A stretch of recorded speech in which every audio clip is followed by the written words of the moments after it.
A turbine blade of a jet engine is made of titanium. The initial length of the blade is 300 millimeters. Melting temperature is 1668 degrees Celsius. The design temperature is 800 degrees Celsius. The load is given, and the clearance between the blade tip and the motor case is 8 millimeters. So this is our going to be maximum elongation allowed. Since this is under high temperature, we need to see whether this blade will creep or not.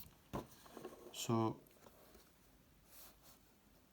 if the service temperature of the material exceeds the 40% of the melting temperature in kelvins, then we say that creep occurs. So the service temperature is 800 plus 273. So we convert Celsius to Kelvin. That turns out to be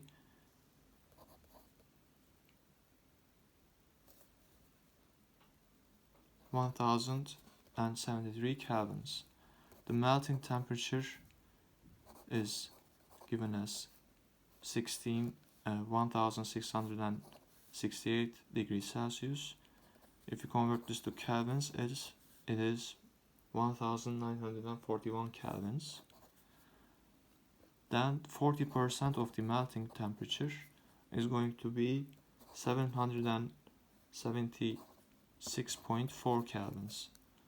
If you compare the 40% of the melting temperature and service temperature, we see that T service is greater than 0.4 T melting, then creep will occur in this material. So that is part A. In part B, show how the strain changes against time at this temperature. So in creep, our strain will fluctuate with respect to time. We will have an instantaneous elongation. Previous deformation processes, low temperature processes, will produce this instantaneous deformation. So we have instantaneous strain, the primary stage. Let me draw it a little bit better.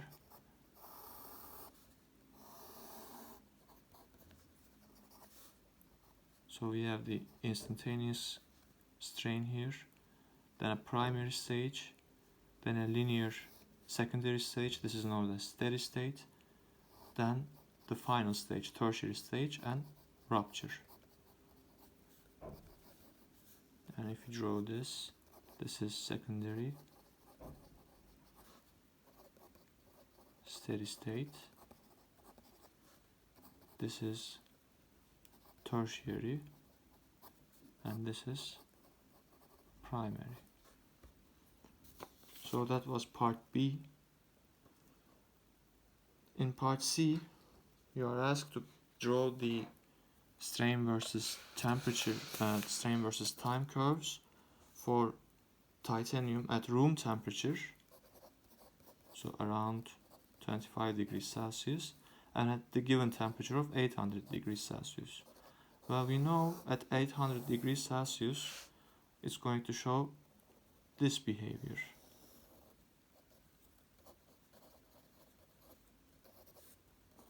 However, at room temperature, since at room temperature this blade will not creep, we will not have any creep deformation at room temperature. So there will be no creeping, so no creep strain at the room temperature value. And the steady state creep rate is asked at room temperature. At room temperature, steady state creep rate is going to be 0, since the steady state creep doesn't occur at room temperature.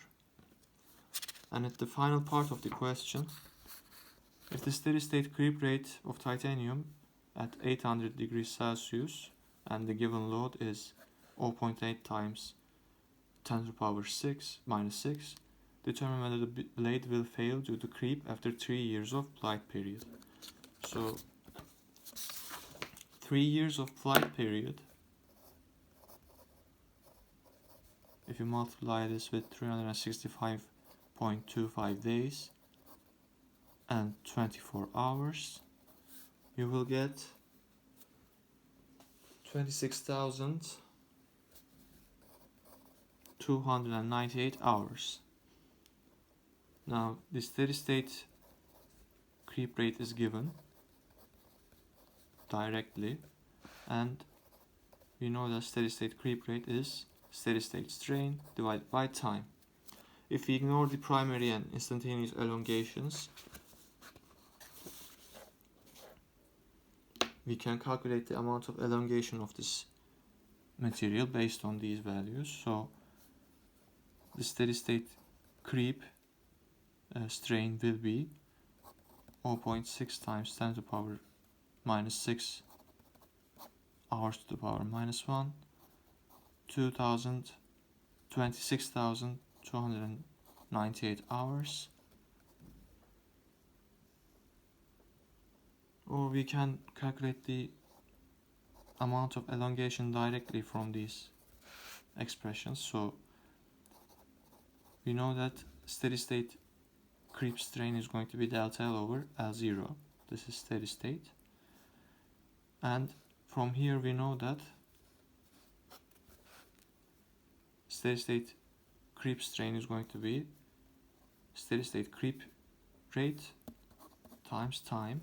So delta L steady state is going to be epsilon dot steady state times the time times the initial length. So we know this value. We also know the time. And the initial length is given to us as 300 millimeters. If you multiply these values, at steady state you will get an elongation of 6.31 millimeters. Since this is lower than delta L max, or the clearance of 8 millimeters, the blade will not fail due to creep at this temperature and load.